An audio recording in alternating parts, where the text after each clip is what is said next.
It's such a pleasure to run into you virtually, both of you.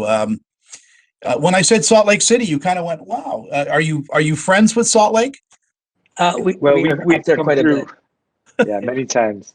You know, we came up as independent filmmakers through the Slam Dance Film Festival, so we're familiar.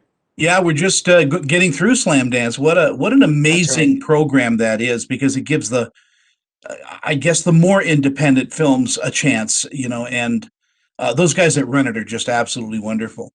They are, and they've Yeah, had an incredible track record of discovering filmmakers. I guess I'll start with Anthony, my namesake. Uh, is it hard to co-direct a movie? Do you guys sit down and say, "Okay, I'm going to direct this, you're going to direct that," or is it just as it comes? Is it an organic process? it's a great question. I imagine, you know, any member of a directing team may answer this question differently from how Joe and I would answer the question. You know, for because I do think your directing process is very much a function of your sort of personality and sort of individual strengths and likes. And you know, every individual director is different from other individual directors, and I think teams are different from other teams as well. So for Joe and I, our process has been, and this has come through 25 years of working together, we very much like both of our brains on everything. We sort of have a nonstop dialogue between ourselves. And that's how we sort of saw through everything we're trying to do, what kind of movie we want to make, how we're going to make it.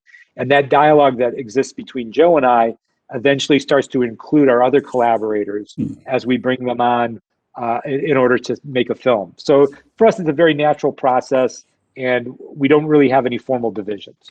Joe? Yeah, just in terms of how we work together. Yeah.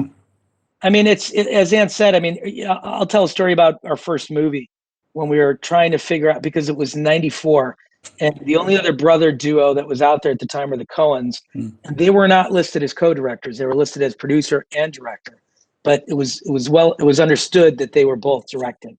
The Hughes brothers had come out with an incredible film called Menace to Society. They were the first bona fide directing team that we were aware of. And they did split up duties. One of them did work with camera, the other worked with actors.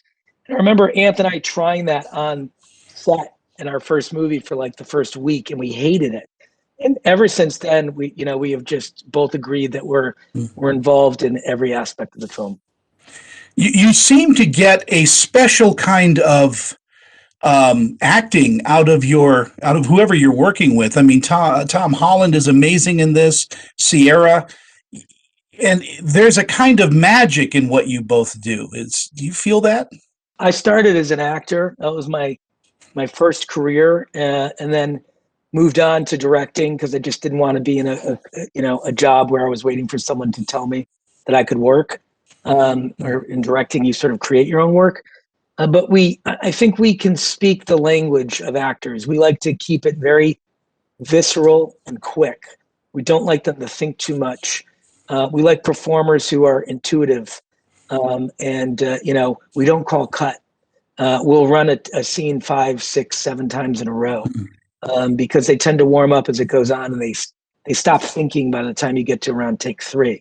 So we have a very specific process for trying to pull performances out of actors, which is just keeping it loose, keeping it grounded.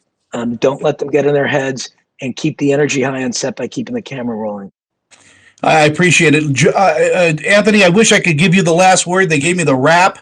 We'll catch up some other time, have some coffee, and hope to see you here next year in Salt Lake City at Sundance and Slam Dance. Yeah, we'd love to do that, Tony. You guys take care. Thank you. Take care, man.